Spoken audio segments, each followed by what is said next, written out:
గారిని మాట్లాడవలసిందిగా రిక్వెస్ట్ చేస్తున్నాం. ఇది చాలా హైప్ ఇచ్చేస్తారు అనవసరంగా. నాకు ఇప్పుడు ఏం చెప్పాలో అర్థమవుతలేదు. నేను కూడా లిస్ట్ పెట్టుకొని థ్యాంక్ యూ చెప్పేవారు ప్యాంట్ వరకు ఉంటుంది లిస్ట్, వైట్ వాళ్ళు తీసి చెప్తూ ఉంటుంది. కానీ ఇవాళ ఎందుకో ఇవాళ it was a very memorable day. అనుకోకుండా తెలంగాణ ఫార్మేషన్ డే ఇవాళ.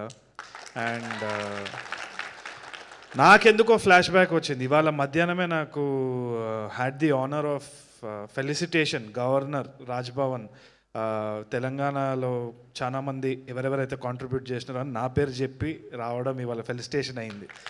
సో అది అప్పుడప్పుడు నాకు ఏమనిపిస్తుంది అంటే అసలు వర్తా కాదా నాకే డౌట్ వస్తుంది. ఫస్ట్ క్రిటిక్ లోపలే ఉంటాడు, నాకు అది ఎంజాయ్ కూడా చేయలేను ఎప్పుడు. సో ఎవడైనా పొగిడినా కానీ నాకు అది అర్థం కూడా కాదు. సో ఆ ఇవాళ సిచ్యువేషన్ వచ్చింది. ఎందుకో నాన్న గుర్తొచ్చిండి ఇవాళ. నాన్న కూడా తెలంగాణ మూవ్మెంట్కి కొంచెము he was in the four front అనమాట. అక్కడ కూడా అదే చెప్తుండే.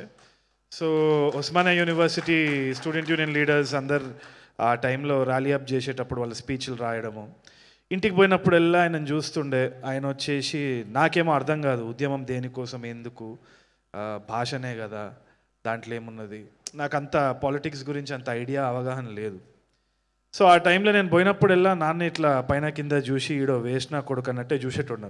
అప్పుడు నన్ను తిట్టే పదం బద్మాషే.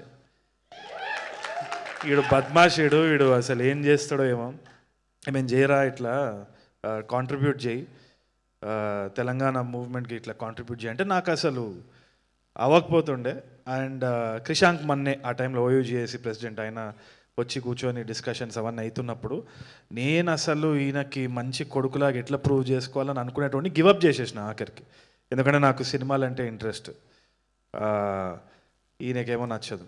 నాన్న తెలంగాణ ఫార్మేషన్ అయింది.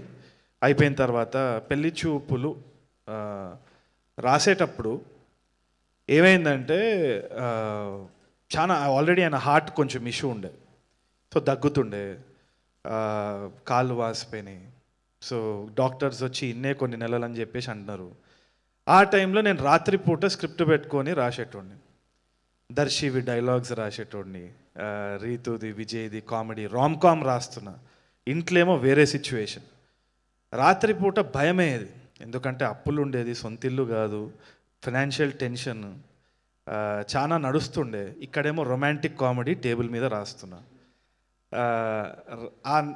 ఒక డైలాగ్ ఉన్నది దర్శిది, నా సావు నేను చస్తా అని చెప్పేసి.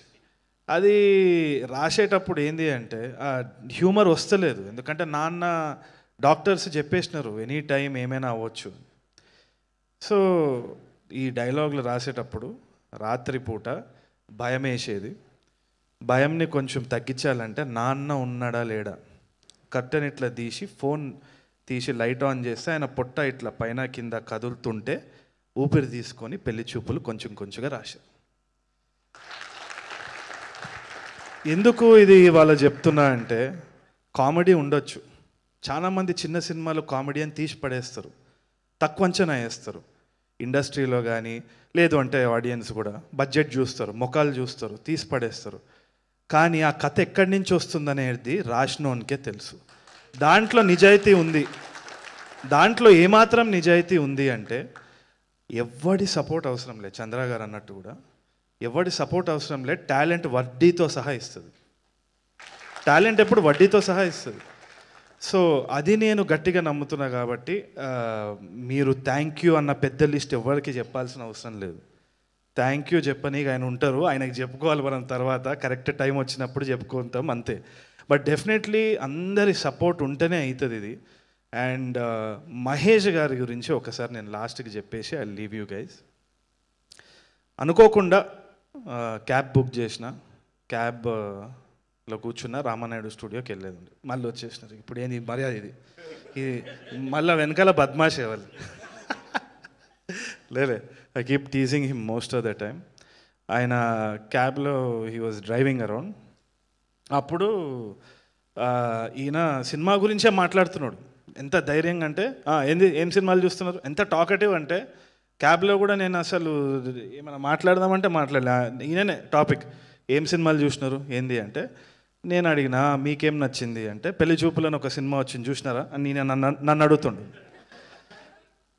ఏమున్నది ఆ సినిమాలో? మేకప్ లేదు, సాంగ్ లేదు, ఫైట్ లేదు, ఎందుకు చూస్తారు అంటే ఇట్లా నడుపుకుంటూ వెనకాల తిరిగి నీ ఏజ్ ఎంత, నువ్వు ఇట్లాంటి సినిమాలు చూడకుండా ఏం మాట్లాడుతున్నాను అని నన్ను తిడుతున్నాడు.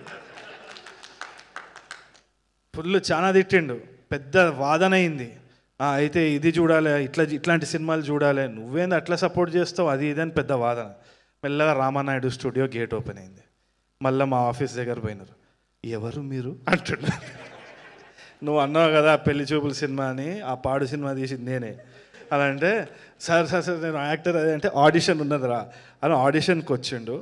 వాస్తవానికి ఆడిషన్ చేసినప్పుడు కూడా ఇదో పరిచయం అయిందని కూడా గుర్తులేదు. అంత అద్భుతంగా ఆయన పర్ఫామ్ చేసినాడు కాబట్టే ఆయనకు ఆ రోల్ వచ్చింది. అంతగా తప్పితే ఎవరో నేనేదో హెల్ప్ చేసిన ఇదేం కాదు, అది మీ సత్తా మీద మీకు వచ్చింది.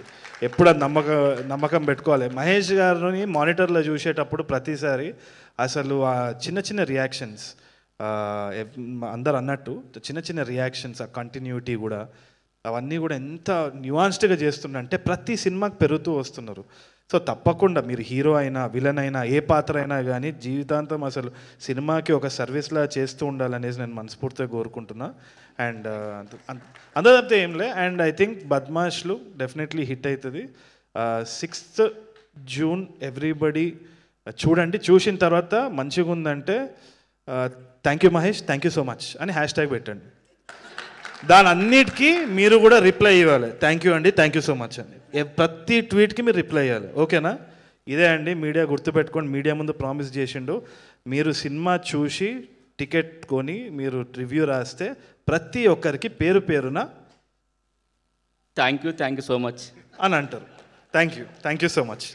Thank you so much Tarun Bhaskar గారు, thank you so much. And thank you Mallik Ram గారికి. బద్మాష్లే ఇదంతా నేను 500 జీపే చేసినందుకు. Thank you so much. Thank you for gracing